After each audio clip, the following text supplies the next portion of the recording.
ہاں اللہ کے ساتھ تو تعلق میں ایسی چیزیں بھی پیش آ سکتی ہیں.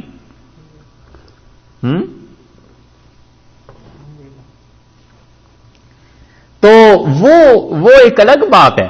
لیکن جتنا بھی حج ہے نا، حج اکبر ہی ہے. حج اصغر عرب کہتے ہی عمرے کو تھے. اور اس سے بڑی اچھی بات جساس نے ثابت کی ہے رحمت اللہ علیہ نے. دیکھو فقہا کی نظر کہاں جاتی ہے، وہ کیسے سوچتے ہیں. انہوں نے کہا قرآن نے جسے حج اکبر کہا ہے تو یہ 5 دن 9 ہجری کے 5 دن ہے نا، 9 10 11 12 اور 13 کی رمی کے بعد تو حج کا کوئی کام باقی نہیں، وہ تو ختم ہو گئی چیزیں. تو وہ کہتے ہیں اس کا مطلب یہ ہے کہ ان 5 دنوں کو اللہ نے حج اکبر کے لیے مخصوص کر دیا ہے، حج اصغر ان میں نہیں ہو سکتا، یعنی ان میں عمرہ نہیں ہو سکتا. اس لیے ان 5 دنوں میں ہمارے نزدیک عمرہ مکروہ ہے. لیکن بعض فقہا 4 دن کا کہتے ہیں کیونکہ آخری رمی 12 ذی الحج کو ہو گئی تو پھر تو ختم ہو گیا. اور بعض 5 کو کہتے ہیں. وہ کہتے ہیں کہ ان دنوں میں جو حج کے لیے اللہ نے مخصوص کر دیے ہیں عمرہ نہیں ہوگا، عمرہ کرنا ہی مکروہ. لوگ جاتے ہیں نا حج پہ اور 13 کو 12 کوئی اور کئی مرتبہ مینا سے چلے جاتے ہیں کہ چلو جی عمرہ ہی کراتے ہیں، مینا میں فارغ بیٹھ کے کیا کرنا ہے. وہ فارغ بیٹھنے کا نہیں ہے. اللہ نے کہا ہے کہ مجھے یاد کرو مینا کے دنوں میں، ایسے یاد کرو جیسے تم اپنے آبا و اجداد کو یاد کرتے تھے، جیسے میلے ٹھیلے یہاں لگتے تھے اور تم عرب اپنے قبائل پہ قصیدے پڑھتے تھے، اللہ کو یاد کرو. تو ان دنوں میں عمرہ منع ہے. لیکن آپ دیکھیں گے ہزاروں لوگ جاتے ہیں ان دنوں میں بھی عمرہ کرنے کے لیے، بغیر یہ سوچے ہوئے کہ اللہ نے ان دنوں کو حج کے ساتھ خاص کر دیا. اور حضرت علی رضی اللہ عنہ نے اعلان کیا. کیا اعلان کرنا ہے اللہ کی طرف سے اور اس کے رسول صلی اللہ علیہ وسلم کی طرف سے؟ یہ اعلان کرنا ہے. اس سورہ توبہ کی جو پہلی آیت ہے نا، اس کو ایک عرب پڑھ رہا تھا، بدو تھا، حضرت عمر رضی اللہ عنہ کے زمانے میں مسجد نبوی میں، اور انہوں نے پڑھا اور انہوں نے کہا کہ براءۃ من اللہ ورسولہ والعیاذ باللہ، اللہ تعالی بری اور بیزار ہے اپنے رسول صلی اللہ علیہ وسلم سے، الی الذین عاہدتم من المشرکین، اور ان سے بھی جن مشرکوں سے تم نے معاہدے کیے ہیں. اور اس نے کہا اللہ میں بھی برات کا بری ہونے کا اظہار کرتا ہوں تیرے رسول سے بھی اور ان مشرکوں سے بھی. حضرت عمر رضی اللہ عنہ سے کہا کیا پڑھ رہے ہو، ہوش کرو، اس کا قرآن میں یوں ہی لکھا ہے. تو حضرت عمر رضی اللہ عنہ نے پھر کسی کو بلایا اور آپ نے فرمایا قرآن میں یہ جو اعراب ہیں زیر زبر پیش وغیرہ یہ چیزیں لگاؤ تاکہ لوگ غلط نہ پڑھیں. اور پھر اس بات کو اصل میں تو حضرت علی رضی اللہ عنہ پھر جا کے مکمل کیا ہے اور انہوں نے قرآن پاک پہ قراءات کے مطابق ساری زیر زبر پیش وغیرہ یہ چیزیں درست کروائیں. تو یہاں بھی ان اللہ بریء من، نہ اس نے شاید یہ آیت پڑھی تھی، ان اللہ بریء من المشرکین، کہ اللہ تعالی بیزار ہے مشرکوں سے، اور اس نے پڑھ دیا ورسولہ اور اپنے رسول سے بھی علیہ باللہ. یہ چیز پڑھی تھی اس نے، اس لیے حضرت عمر رضی اللہ عنہ سے ڈانٹا تھا. تو اللہ تعالیٰ نے فرمایا کہ خدا بیزار ہے کن مشرکوں سے؟ من المشرکین، جنہوں نے عہد کو توڑا ہے، جنہوں نے پیمان کو توڑا ہے، یا تو وہ اور یا وہ لوگ جو تیسری اور چوتھی جماعت تھی جیسے کہ ابھی ذکر کیا. فَإِن تُبْتُمْ، اور اگر تم لوگ توبہ کر لو تو پھر اللہ تعالیٰ کو تم سے کوئی دشمنی نہیں، توبہ کر لو فَهُوَ خَيْرٌ لَكُمْ، یہ تمہارے لیے اچھا ہے.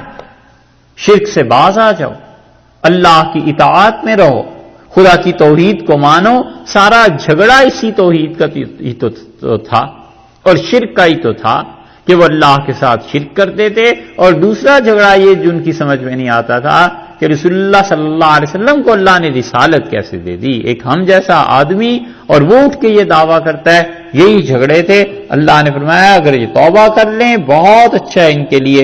وَإِن تَوَلَّيْتُمْ، اور اگر تم اس سے منہ پھیر لو اور خدا کی توحید کو نہ مانو، فَاعْلَمُوا، یاد رکھنا، أَنَّكُمْ غَيْرُ مُعْجِزِ اللَّهِ، تم اللہ کو ہرگز نہیں تھکا سکو گے، اللہ تعالی کی گرفت سے تم باہر نہیں نکل سکو گے. اللہ نے اگر تم لوگوں کو سزا دینی ہے وہ تمہیں گھیر گھیر کر لے آئے گا، جیسے کہ تم نے معاہدہ توڑا ہے اور رسول اللہ صلی اللہ علیہ وسلم کے ساتھ کیے گئے معاملات کی خلاف ورزی کی ہے. اللہ نے دیکھا ایک ذرا سی بات سے تمہاری فضاحت اور رسوائی کا سامان پیدا کر دیا. یہی چیز تمہارے ساتھ اب بھی ہو سکتی. اسی لیے اس سورہ توبہ کا دوسرا نام سورہ براءت بھی ہے.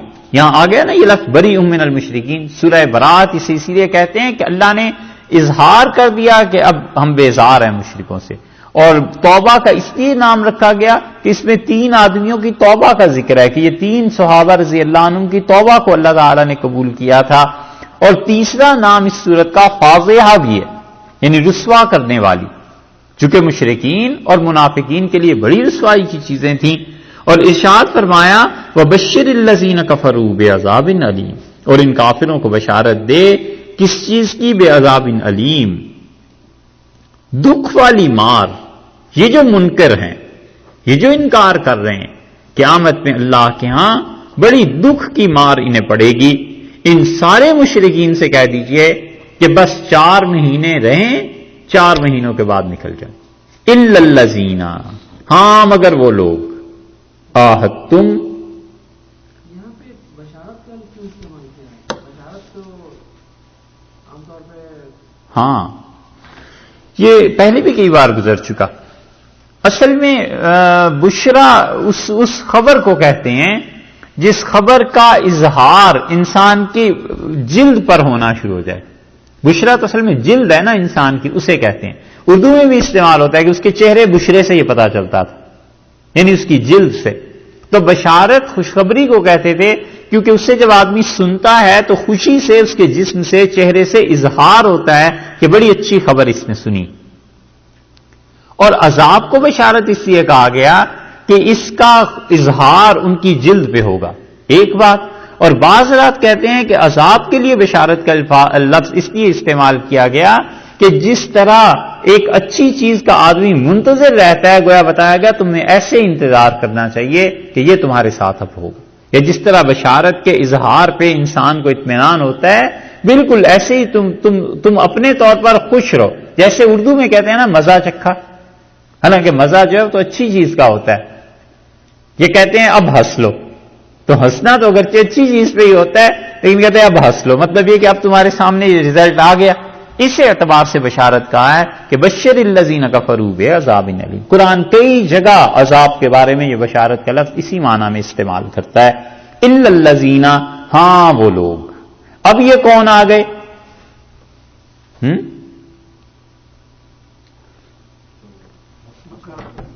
ہیں مشرک جن سے معاہدہ ہوا تھا، بنو زمرہ اور بنو کنانا، یہ بنو مدلج کنانا کے دونوں قبیلے. الا الذین عاہدتم، ہاں مگر جن سے تم نے معاہدہ کیا ہے، من المشرکین، مشرکین میں سے جن کے ساتھ تمہارے معاہدے ہیں. ثم، پھر اس کے بعد 2 باتوں میں سے ایک بھی نہیں ہوئی. لم ینقصوکم شیئا، نہیں انہوں نے نقص پیدا کیا، توڑا. شیئا، ذرہ بھی انہوں نے معاہدے کو نہیں توڑا، معاہدہ برابر برقرار ہے. ایک ولم، اور نہ ہی یظاہروا، انہوں نے مدد کی ہے. ایک تو انہوں نے کچھ قصور نہیں کیا تمہارے ساتھ، اور دوسرے ولم یظاہروا، انہوں نے مدد نہیں کی ہے علیکم، تمہارے مقابلے پر، احدن، کسی کی بھی مدد نہیں کی. تو مدد جنہوں نے کی تھی وہ کون تھے مسلمانوں کے مقابلے میں؟ قریش، بنو بکر. قریش نے مدد کی تھی بنو بکر کی، اور بنو نفاسہ کی کہ مسلمانوں کو مارو، ان کو بنو خزاعہ کو مارو. اللہ تعالیٰ نے فرمایا دونوں کاموں میں سے انہوں نے کچھ نہیں کیا. من المشرکین، یہ ہیں مشرکین میں سے، لیکن انہوں نے کوئی حرکت ایسی کی نہیں ہے، نہ ہی تو انہوں نے کوئی قصور کیا ہے تمہارے ساتھ، اور نہ تمہارے مقابلے میں کسی کی مدد کی ہے. تو پھر جب انہوں نے یہ کام نہیں کیے ہیں، فَأَتِمُّوا إِلَيْهِمْ، سو پورا کرنا. لم ينقصوکم شیئا، ایک، ولم یظاہروا علیکم احدن، تمہارے مقابلے میں احدن، کسی کی بھی مدد نہیں کی. فَأَتِمُّوا، سو پورا کرو اپنے معاہدوں کو، الیہم، ان کی طرف، یعنی ان کے ساتھ جو معاہدے تم نے کیے ہیں ان کو پورا کرو. کیونکہ 2 چیزیں ہو سکتی تھی معاہدہ توڑنے کا سبب. بنو بکر قریش کی طرح جیسے انہوں نے کسی کی مدد کر دی تھی، یا اپنے معاہدے کی تکمیل میں کوئی گڑبڑ کی تھی. کچھ بھی نہیں انہوں نے کیا. تو احدہم الی مدتہم، جو مدت متعین ہے اس کو پورا کر دو. اس سے معلوم ہوا کہ معاہد جب مسلمانوں کے مقابلے میں کسی کافر کی مدد کرے گا تو معاہدہ توڑنے والا سمجھا جائے گا، کیونکہ قرآن نے یہی کہا نا کہ انہوں نے کسی کی مدد نہیں کی۔ اس کا مطلب یہ ہے کہ آدمی جب معاہدہ کر لے تو پھر جس کے ساتھ دوستی کا معاہدہ ہے اس کے مخالفین کی مدد کرنی، یہ معاہدے کو توڑنا ہی نہ کرے ایسے۔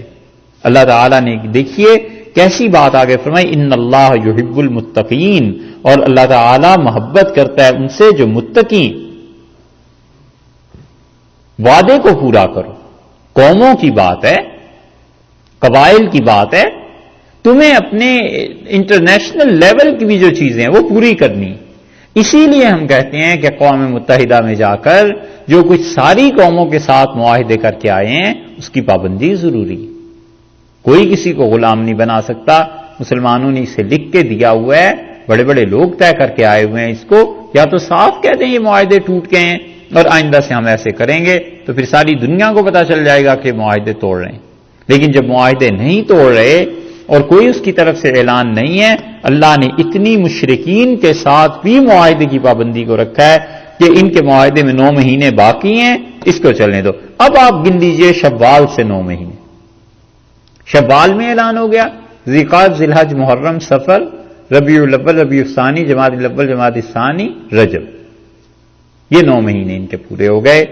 بتایا کہ اس وقت تک تم نے ان چیزوں کو پورا کرنا ہے۔ 2 قسم کے مشرکین نکل گئے، فَإِذَا انْسَلَخَ الْأَشْهُرُ، اور جب یہ مہینے گزر جائیں، سلخا کسی چیز کا بالکل بے لباس ہو جانا، پورے مہینے گزر جائیں، ایک گھڑی ایک لمحہ ان مہینوں کا باقی نہ رہے، جب یہ پورے گزر جائیں فَاقْتُلُوا الْمُشْرِكِينَ، تو ان مشرکوں کے ساتھ جنگ کرو۔ 4 مہینے ان کے ساتھ جنہیں مہلت دی تھی اوپر، جب یہ گزر جائیں ان مشرکین کے ساتھ جنگ کرنا، حیث وجدتموہم، جہاں کہیں تم انہیں پاؤ۔ یہ المشرکین جو ہے نا یہاں پر، اس کو بس انسان اگر سمجھ لے سارے جڑ کی بنیاد ہی اکھڑ جاتی۔ یہ جتنے مشرکین ہیں انگریز آج کل بھی ملتے ہیں، وہ قرآن کی اس آیت کو بتاتے ہیں، وہ کہتے ہیں قرآن میں آیا ہے کہ مشرکوں کو قتل کرو۔ بھئی کہاں آیا؟ وہ کہتے ہیں سورہ توبہ کی 5ویں آیت میں، حتیٰ کہ ریفرنس یاد کیے ہوئے ہوتے ہیں۔ ہم کہتے ہیں اس تشریح کو اب آپ کے سامنے رکھ دیا، اب آپ بتا لیجئے خود کہ کہاں قرآن نے کہا ہے کہ سارے ہی مشرکوں کو قتل کرنا ہے۔ ہمیشہ کافروں کے درمیان فرق کرنا چاہیے، ہمیشہ فرق کرنا چاہیے، اور جتنا آپ اسلام کو پڑھ لیں گے آپ کو کافروں کی قسمیں ملیں گی۔ ایک کافر وہ ہے جو اپنی عبادت گاہ میں عبادت میں مصروف ہے، راہب ہے، پرستش کر رہا ہے، پادری ہے، کوئی اسے تعلق ہی نہیں ہے مسلمانوں سے جنگ کا، ان چیزوں کا، ان کا قتل جائز نہیں، حرام ہے۔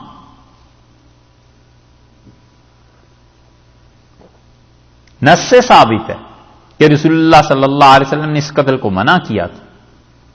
آپ نے فرمایا ان کی عبادت گاہوں پہ حملہ نہ کرنا، آپ نے بتایا کہ انہیں قتل نہیں کرنا۔ حضرت ابوبکر رضی اللہ عنہ نے فرمایا جب فوج کو بھیجا تھا کہ کچھ لوگ تم پاؤ گے وہ سب کو چھوڑ کے ایک طرف اپنے عبادت میں مصروف ہوں گے، انہیں کچھ نہ کہنا۔ یہ ایک قسم ہے۔ دوسری قسم عام آبادی ہے کافروں کی، کسی کے لیے یہ جائز نہیں ہے کہ ان کافروں کو قتل کیا جائے۔ شہروں کے شہر بھرے ہوئے ہیں، ان کو کیوں قتل کیا جائے؟ وہ نہیں لڑنا چاہتے، نہ آئے ہیں آپ کے سامنے، نہ ہی ان کا کوئی انٹرسٹ ہے، ان کو کوئی صورت نہیں ہے قتل کرنے کی، ان کو چھوڑ دیا جائے۔ تیسرے کافر وہ ہیں جنہیں سرے سے اسلام اور دین کا پتہ ہی نہیں ہے، تو ان کو ہم لغت میں تو کہیں گے کہ یہ کافر ہے یعنی منکر ہے، لیکن حقیقت میں اس کافر کو اللہ کا پتہ ہی نہیں، اسلام کا پیغام ہی نہیں پہنچا، اس کافر کو ہم کس بنیاد پہ آخر کہیں کہ یہ جہنمی ہے؟ اب بھی دنیا میں ایسے علاقے پائے جاتے ہیں جہاں اسلام تو درکنار، کسی مذہب کا بھی کوئی وجود پہنچا ہی نہیں، قبیلے دریافت ہو جاتے ہیں۔ چلیے مان لیا کوئی قبیلہ اب ایسا نہیں رہا، دنیا اتنی یہ آئی ٹی اتنی زیادہ عام ہو گئی، سب لوگوں تک بات پہنچ گئی۔ ایک مشرک، ایک کافر بچہ وہ 12 سال کی عمر میں بالغ ہو گیا، اور 5 مہینے بعد وہ مر جاتا ہے ہاسپٹل میں، اب کون کہے کہ یہ کافر کی جہنم میں جائے گا؟ شریعت بتاتی ہے کہ جب تک ان تک پیغام نہیں پہنچتا تب تک ان پہ یہ حکم نہیں لگایا جا سکتا. ہم لغوی اعتبار سے اسے کافر کہہ سکتے ہیں کہ یعنی منکر ہے، یعنی مسلمان نہیں، نان مسلمز میں سے شمار کیا جا سکتا ہے، مگر یہ نہیں ہے کہ وہ جہنمی. جنت میں جائے گا یا نہیں اس پہ تو فقہا نے بحث کی ہے، لیکن وہ اس پہ متفق ہیں کہ یہ آدمی جہنم میں نہیں جائے گا. حقوق العباد اگر اس کے کچھ ہوں گے اس کا اس سے سزا جزا یہ چیزیں دی جائیں گی. اس کے بعد کیا ہوگا؟ بہت سے حضرات کہتے ہیں جنت میں چلا جائے گا، کچھ کہتے ہیں مٹی میں مل جائے گا. حضرت مجدد رحمۃ اللہ علیہ وغیرہ کی ایک رائے یہ بھی ہے کہ یہ آراف میں چلے جائیں گے، لیکن آراف والے بھی تو پھر جنت میں چلے جائیں گے. حضرت مجدد رحمۃ اللہ علیہ نے مکتوبات میں اپنا ایک کشف بھی اس پہ لکھا ہے، وہ تو خیر بات لمبی ہو جائے گی، مگر یہ کہ ان انسانوں کو ان کو کوئی عذاب نہیں ہے. اس لیے یہ جو بعض نادان دوست مسلمانوں کے جو ہے نا، جو کافروں کو چھٹتے ہی کہتے ہیں کہ تم تو سب جہنمی کافر اور چلے جاؤ گے اور ایسے ہوگا اور ایسے ہوگا، وہ کہتے ہیں بھی اس دین سے ہمیں بچانا. یہ نہیں کرنا چاہیے، لوگوں تک پیغام پہنچانا چاہیے. 4 قسمیں ہو گئیں، اور 5ویں قسم ان حربی کافروں کی ہے جو جنگ کے لیے اترے ہیں، لڑنا چاہتے ہیں. اب یہ جو حربی کافر ہے خود اس کی 2 قسمیں. ایک حربی کافر آئے ہی اس لیے ہے کہ مارنا ہے مرنا ہے، ٹھیک ہے، وہ تو پھر اپنی جان بچاؤ یا اس کو مارو، اب تو کوئی طریقہ نہیں. اور ایک حربی کافر وہ ہے جو کہتا ہے صاحب آپ سے دین کو سیکھنا ہے، آیا ہوں لڑائی کے لیے، اور مسلمانوں کے ملک میں وہ رہ رہا ہے اور لڑنا بھی چاہے مسلمانوں سے، لیکن اگر وہ ایک بار بھی کہہ دے کہ مجھے قرآن کو حدیث کو ان کو سمجھنا ہے، میں 1 سال آپ کے پاس رہنا چاہتا ہوں، 2 سال رہنا چاہتا ہوں، اس حربی کافر کو بھی نہیں مارا جا سکتا. یہ آگے سورہ توبہ میں ہی آ رہا ہے. یہ حربی کافر ہے آیا ہے. اور 6ٹھی قسم وہ ذمی کی ہے کہ وہ غیر مسلم ہیں، مسلمان حکومتوں میں رہتے ہیں اور حکومت نے ذمہ داری قبول کی ہے اس کی کہ ان لوگوں کو وہ تحفظ فراہم کرے گی. یہ حکومت کی ذمہ داری میں یہ لوگ شامل ہیں، انہیں تو ویسے بھی کچھ نہیں کہا جا سکتا. تو یہ کئی قسمیں ہیں کافروں کی جو آہستہ آہستہ آتی چلی جائیں گی، آپ دیکھتے رہیے. اس لیے یہاں پر یہ جو لوگ کہتے ہیں نا، آپ کیا کہیں؟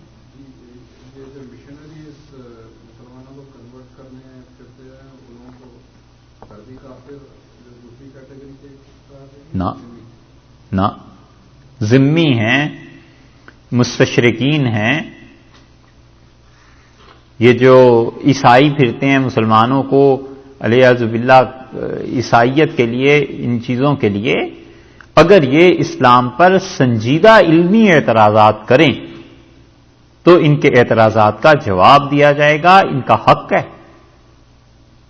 اسٹیٹ میں رہ کے مسلمانوں کی اگر ذمی یا یہ عیسائی جو پھرتے ہیں وہ اسلام پر سنجیدہ اور علمی اعتراض کریں کہ بھئی آپ کے مذہب میں یہ کیوں ہے، یہ باتیں کیوں ہیں، اس کا بھی حق دیا ہے شریعت نے. ہم انہیں کچھ نہیں کہہ سکتے، ان کے اعتراض کو بھی سنیں گے، اس کا جواب بھی دیں گے. ہاں وہ دین کا مذاق اڑائے تو پھر بات الگ ہے کہ سمجھنا مقصد نہ ہو، دین کا مذاق اڑاتا رہے. یہ ساری قسمیں آگے آہستہ آہستہ آ رہی. یہ لوگ جو ویزا لے کے جاتے ہیں اس کو تو کہا جاتا ہے کہ یہ تو مسلمان کی امان لے کے گئے. جی یہ بھی یہ مسلمانوں کی امان ہے کہ تم ہمارے ملک میں آؤ گے، ویزا دینا، ان کو اجازت دینا کہ تم ہمارے ملک میں آؤ، یہ کافروں کے لیے امان ہی تو ہے.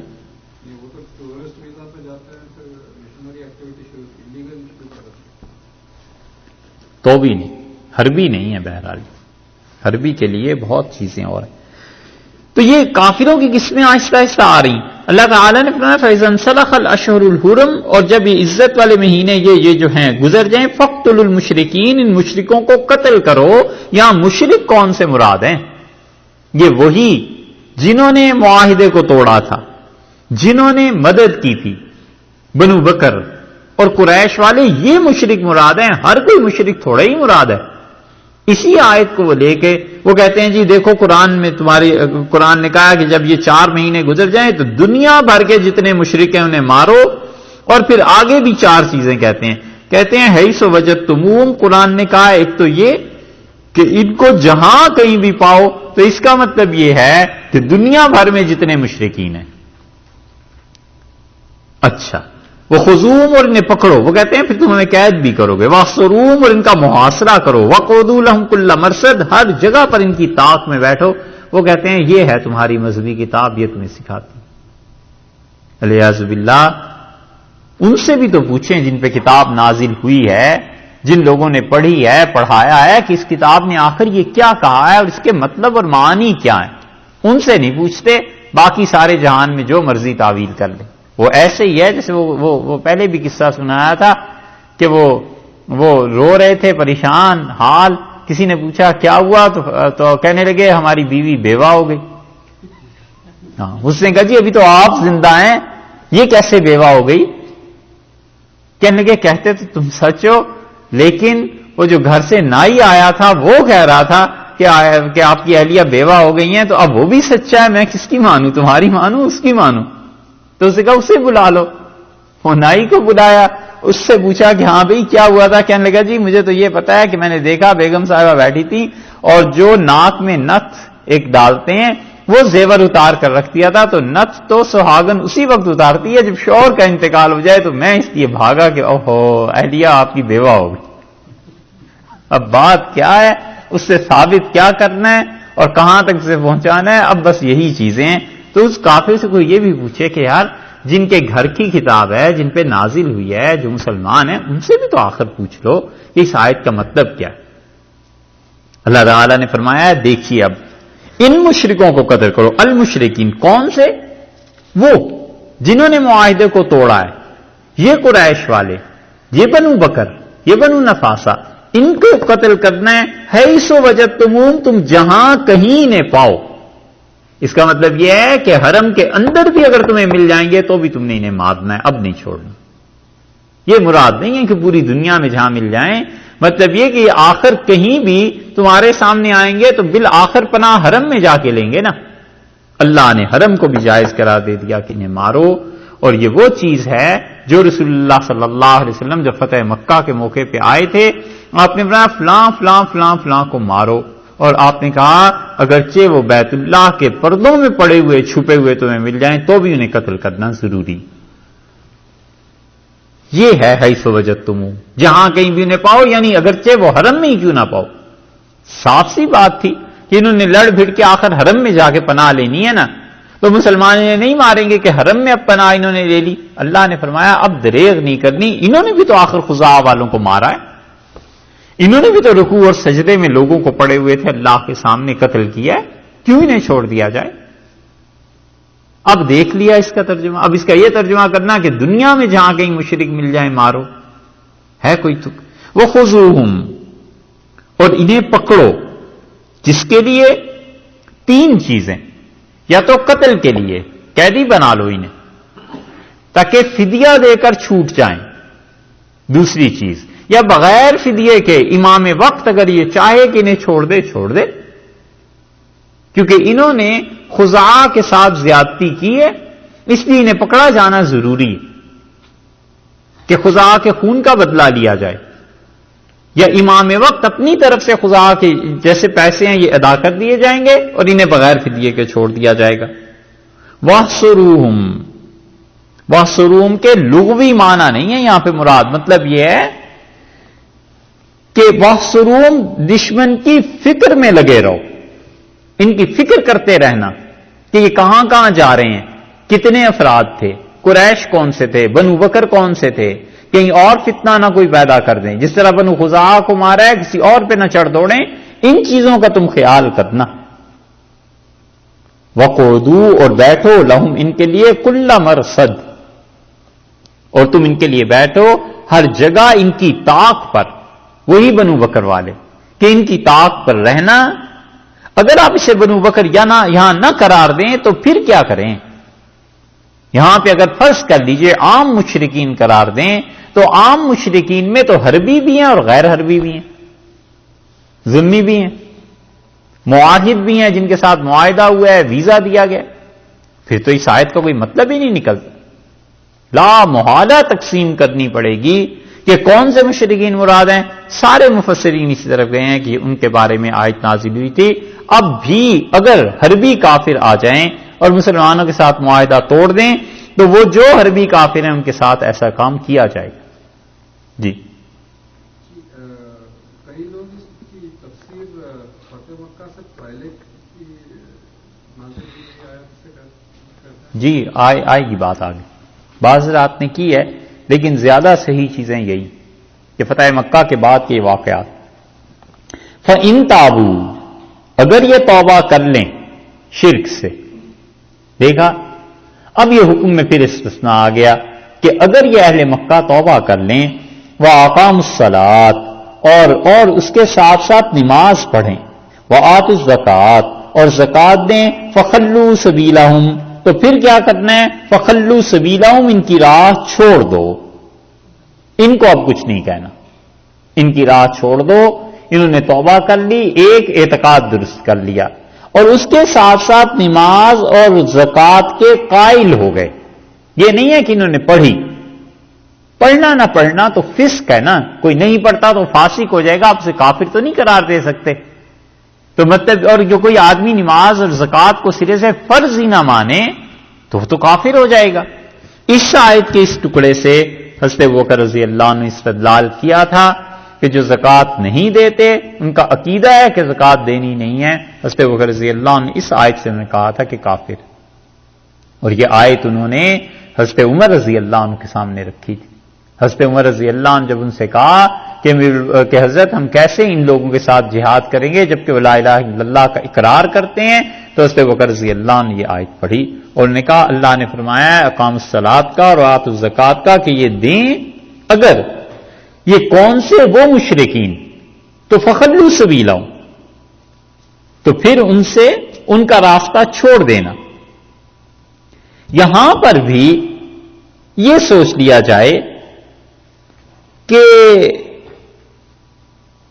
یہ جو مشرکین ہیں فرمایا اگر یہ جزیہ دے اگر یہ نماز پڑھ لیں اور زکات دے دیں تو ان کو چھوڑ دو.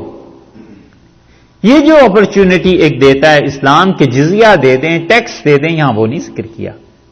اس کا مطلب یہ ہے کہ مشرکین جو مکہ کے تھے، جو حرمین شریفین کے تھے، جو وہاں کے تھے یا جو بھی اس وقت صورتحال پیش تھی، انہیں خدا نے دو ہی چیزوں کے لیے رکھا ہے کہ توبہ کر لیں، نماز پڑھیں، زکات دیں، مسلمان رہیں، یا یہ کہ وہ مشرک ان علاقوں کو چھوڑ کر نکل جائیں. ان کو یہ اجازت نہیں دی ہے کہ وہ جزیہ دے کے وہاں رہیں. ان کو یہ اپرچونٹی نہیں ملی. اس سے دو چیزیں پتہ چلتی ہیں. ایک چیز تو یہ پتہ چلتی ہے کہ وہی مشرکین مراد ہے جو ہم اتنی دیر سے بات کر رہے ہیں کہ ان مشرکین سے مراد ہی وہی ہیں جو بنو بکر وغیرہ کے تھے، اور مشرکین مراد لیے ہی نہیں جا سکتے. اور اس کی دلیل یہ بھی ہے کہ اللہ نے جزیے کی بات نہیں کی، اللہ تعالیٰ نے فرمایا. ایک بات یہ، اور دوسرے یہ پتہ چلتا ہے کہ وہاں کے کافروں اور مشرکوں میں اور دنیا کے باقی مشرکوں کافروں میں اللہ نے فرق رکھا ہے. وہ زمین چاہیے تھی کہ مسلمانوں کی حکومت وہاں پر قائم ہو، خلافت وہاں پر قائم ہو، اور مسلمان وہاں خدا کے قوانین کو نافذ کریں. وہ زمین چاہیے تھی، اس لیے انہیں جزیے کے لیے نہیں کہا گیا. آگے چل کے 28 نمبر آیت میں اور احکامات آتے ہیں، مگر یہاں نہیں. تو المشرکین سے مراد وہ پیمان توڑنے والے. اور اس بات کو یہاں پر بھی فرمایا فخلوا سبیلہم، ان کا راستہ چھوڑ دو، یعنی ان سے جزیہ نہیں لینا. اگر وہ جزیہ دے کے بھی دینا چاہیں قبول نہیں کرنا. بس ان کے لیے یا ایمان ہے یا کفر ہے، اور کچھ نہیں چیز. ان اللہ غفور الرحیم، اور اللہ تعالی جو ہیں وہ مغفرت فرمانے والے ہیں بہت، اور رحم کرنے والے ہیں. ایک طرف مشرکین کو یہ بھی بتا دیا کہ تمہارے ساتھ یہ رویہ ہوگا آئندہ اگر 4 مہینوں کے بعد. دوسری طرف اللہ نے کہا کہ تم ہمارے فرما بردار، مطیع، عبادت گزار بن کے رہو، کوئی تمہیں نہیں چھیڑتا، کوئی کچھ نہیں کہتا، تم ہماری مخلوق میں سے ہو، توبہ کر لو، رجوع کر لو. وَإِنْ أَحَدٌ مِّنَ الْمُشْرِكِينَ، اور اگر ان مشرکوں میں سے کوئی بھی. اب یہاں پر یہ واجب القتل جو تھے، یہ واجب القتل جو تھے یہ تو حربی کافر ہوئے نا، حربی مشرک ہوئے، ان کی تو قتل کرنا چاہیے تھا. اللہ تعالیٰ نے فرمایا بِإِنْ أَحَدٌ مِّنَ الْمُشْرِكِينَ، اگر ان واجب القتل مشرکین میں سے یہ اشہر حرم گزر جائیں، 4 مہینے کی انہیں مہلت دی تھی، یہ گزر جائیں، یا جب مدت پوری ہو جائے گی کہہ لیجیے آسان لفظوں میں، تو ان میں سے کوئی بھی نستجارہ کا تم سے پناہ مانگتا ہے. یہاں بات تو یہی ہے کہ ان مشرکین میں سے کوئی پناہ مانگتا ہے بنو بکر، لیکن مفسرین کہتے ہیں کہ آیت عام ہے کہ عین حالت جنگ میں حربی کافر ہے، تم سے پناہ مانگتا ہے، کہتا ہے مجھے پناہ چاہیے، اللہ نے کہا فَأَجِرْهُ، اسے پناہ دے دینا. یہ نیا حکم آ گیا کہ وہ اترا ہے جنگ کے لیے، اور اس نے فرض کیجئے 500 مسلمانوں کو مار دیا، اور اس نے اپنی گن پھینک دی اور اس سے کہا مسلمانوں میں پناہ چاہتا ہوں. اللہ نے کہا فَأَجِرْهُ، اسے پناہ دے دو.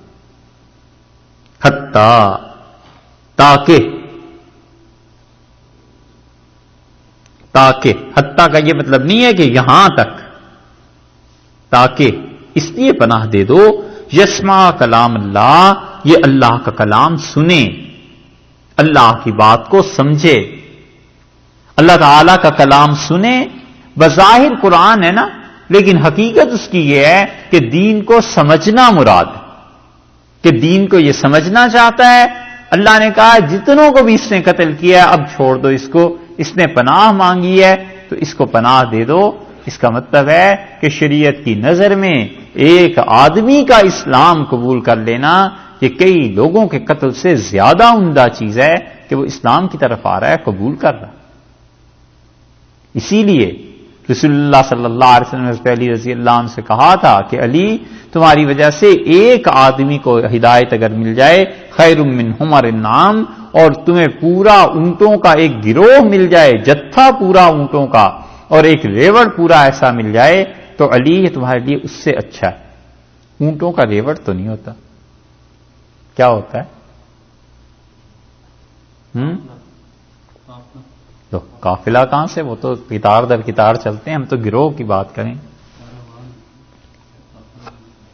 کاروان تو اور چیز ہے، قافلہ اور چیز. قافلہ ہے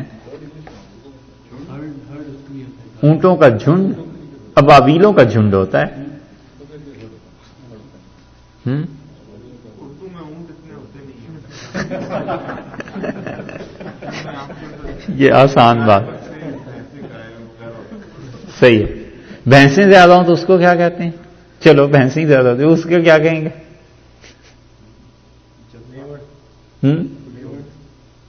ریوڑ بکریوں کا، جتھا انسانوں کا. یہ الفاظ ایسے ہی ہیں، بہت بہت یعنی تحقیق کے بعد اندازہ ہوتا ہے کہ الفاظ کیا ہیں. جیسے گھر ہے نا، تو اب گھر انسانوں کا ہوتا ہے، اور گھوڑوں کا گھر استبل ہو گیا، اور گدھوں کا طویلہ، اور ہیں گھاٹ بکری کے پانی پینے کی جگہ بکریوں کے، اور شیر کی، ہاں شیر اور بکری ایک گھاٹ پانی پیتے تھے. لیکن گھر کی بات کروں، شیر کے گھر کو کیا کہیں گے؟ کچھار. سانپ کا گھر ہیں بل، چوہے کا گھر ہوتا ہے. سانپ کا گھر بمبی. اور چلو یار تفسیر پڑھنی ہے، اردو پڑھنی. اللہ تعالیٰ نے فرمایا اسے پناہ دو، یہاں تک کہ یسمع کلام اللہ، وہ اللہ کی بات کو تاکہ اس کا ترجمہ حتیٰ کا کیا گیا تاکہ، یعنی کیوں پناہ ہم اسے دیں؟ اللہ تعالیٰ نے کہا یسمع کلام اللہ، تاکہ وہ اللہ کی بات کو سنے. ترجمے میں فرق دیکھیے، اگر ترجمہ کریں کہ یہاں تک کہ وہ اللہ کی بات کو سنے تو اس کا مطلب ہے کہ وہ سنے، اس سے سناؤ جبرن. اور تاکہ وہ اللہ کی بات سنے یعنی ہوپ فلی وہ خدا کی بات سنے گا، اسے بچانا ہے، مارنا نہیں.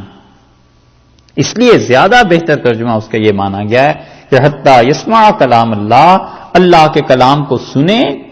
سمع سے مراد کیا ہے؟ سننے سے یعنی تدبر، غور، فکر، اس کلام کو سمجھے. اور اللہ کے کلام سے بھی قرآن ہی صرف مراد نہیں، مطلب جتنے بھی شریعت کے مطابق چیزیں ہیں ان کو سمجھے. وہ اشکالات پیش کرتا ہے، تم اس کے جواب دو، ان چیزوں کو انہیں بتاؤ کہ اسلام نے کیا کیا چیزیں کی ہیں. ثم پھر اس کے بعد ابلغ ہو، اس کو پہنچاؤ. کہاں پہنچائیں؟ مأمنہ، جہاں پر اس کو امن نصیب ہو جائے، جہاں پر وہ نڈر ہو جائے۔ حربی کافر ہے، لڑنے کے لیے آیا تھا، تمہارے لوگوں کو اس نے مار دیا ہے، وہ کہتا ہے کہ نہیں مجھے پناہ چاہیے، چھوڑ دو، اور چھوڑنے کے بعد شریعت سمجھانے کے بعد بھی اسے مارنا نہیں ہے، اسے کافروں کے پاس واپس پہنچانا ہے، مأمنہ وہ اپنی اس ٹھکانے تک پہنچے جہاں اسے ڈر نہ رہے، خوف نہ رہے۔ اتنی رعایت بھی اپنے دشمنوں کے ساتھ کوئی کرتا ہے؟ اس لیے یہ جو اسلام کے دونوں طرف جو ایک دشمن ہے اور ایک نادان دوست ہیں، ان سب کو سوچنا چاہیے۔ دشمن تو ہیں ہی ہیں، وہ تو اسلام کی تعلیمات کو مسخ کر کے پیش کرتے ہیں، اور جو دوست ہیں وہ بھی اس کو نہیں سوچتے کہ براہ راست کافر کا خون ہمیں مطلوب نہیں، ہم نے کافر کو قتل کر کے کیا کرنا ہے آخر، ہمیں اس کی ہدایت مطلوب ہے۔ اور جہاں جہاں پر وہ اللہ کے دین کو، اس کی ہدایت کو، خدا کی راہ کو کاٹے گا، توڑے گا، خدا کی راہ میں روڑے اٹکائے گا، اگر وہاں پر پہنچ کے اب کوئی حل ہی نہیں ہے سوائے اس کے کہ اس کافر کو ہٹا دیا جائے، وہاں قتل کریں گے۔ وگرنہ اس کافر کے کفر سے نفرت ہے، انسان ہونے کی وجہ سے تو اس سے نفرت نہیں ہے، انسان ہی ہے نا۔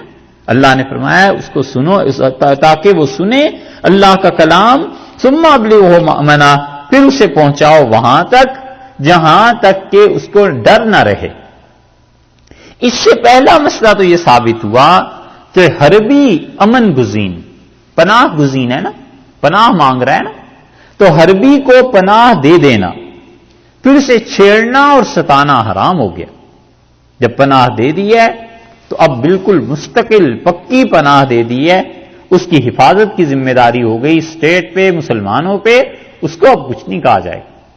اسی لیے صلاح الدین ایوبی رحمۃ اللہ علیہ کے سامنے جب یہ آئے تھے ریجینالڈ اور یہ لوگ، تو وہ بادشاہ تھا اور وہاں کا ایک گورنر تھا بیت المقدس کا، یروشلم کا، تو وہ دونوں آئے اور وہ کانپ رہے تھے، تو اس نے کہا صلاح الدین ایوبی نے، اس نے کہا ڈرو نہیں، اور تم بادشاہ ہو، اور یہ دستور نہیں رہا کہ بادشاہ بادشاہوں کو قتل کریں، تو تمہیں امان ہے۔ اس نے کہا مجھے پانی چاہیے، تو انہوں نے حکم دیا اسے پانی دینے کا، اس نے پانی پیا، اور جو پانی بچ گیا تھا اس نے ریجینالڈ جو اس کا تھا گورنر اسے دے دیا۔ تو صلاح الدین نے کہا کہ ہم جسے کھانے کے لیے دے دیں اسے پناہ بھی دیا کرتے ہیں، اور میں نے تمہیں پناہ دی ہے، اسے پناہ نہیں دی۔ اور پھر وہ اترے اور انہوں نے کہا کہ میں نے 2 مرتبہ تمہارے متعلق قسم کھائی تھی کہ اگر تم میرے ہتھے چڑھ گئے تو میں تمہاری گردن اپنے ہاتھ سے اتاروں، اور اس وقت جب تم نے مسلمانوں کے قافلے کو لوٹا اور تم نے کہا کہ جاؤ اور محمد صلی اللہ علیہ وسلم کو بلاؤ اور وہ تمہاری مدد کریں، اور پھر دوسرا قافلہ اس کو بھی تم نے لوٹا اور وہاں کی خواتین کو تم نے ایسے کیا، اور اس وقت بھی تم نے یہ کہا کہ بلاؤ محمد صلی اللہ علیہ وسلم کو، تو جب یہ رپورٹ میرے تک پہنچی تھی میں نے اسی وقت قسم کھائی کہ اگر ریجینالڈ میرے ہتھے آ گیا تو میں خدایا اسے اپنے ہاتھ سے قتل کروں۔ پھر انہوں نے اس کی گردن اوپر کرائی، ان کو اوپر دیکھو، اور انہوں نے کہا ہا ان انتصر لمحمد علیہ الصلوۃ والسلام، مجھے دیکھو میں رسول اللہ صلی اللہ علیہ وسلم کی طرف سے بدلہ لینے کے لیے کافی ہوں۔ پھر انہیں تلوار اس کی گردن پہ ماری، اور جو تھوڑی بہت رمق رہ گئی تھی باقیوں نے پوری کر دی۔ صلاح الدین ایوبی نے اس پہ جو کہا نا کہ ہم جسے پناہ دے دیتے ہیں اسے پھر کچھ نہیں کہتے، وہ اصل میں یہی ہے۔ متعدد واقعات ہیں، کسی کو پناہ دے دی کسی نے مسلمانوں میں سے، کوئی کچھ نہیں کہتا۔ حربی کافر اگر پناہ مانگے، اسے پناہ دے دینے کے بعد اسے ستانا، تنگ کرنا سب حرام ہے، شریعت کے خلاف۔ اسی سے جساس رحمت اللہ علیہ نے، یہ بڑے فقیہ ہیں، ان کی جو احکام القرآن ہے نا، حنفیوں میں سے کاش کوئی اس کی بنیاد پہ تفسیر لکھتا۔ مالکیوں نے تفسیر لکھی تھی ابن عربی کی، آپ لوگ بھی چائے پیئیں تاکہ ہمارے پینے کا جواز ہو۔ ابن عربی جو مالکی ہیں، انہوں نے تفسیر لکھی 4 جلدوں میں، اور قرطبی جو ہے نا رحمت اللہ علیہ، انہوں نے ان 4 جلدوں کی آگے 20 جلدیں بنا دی۔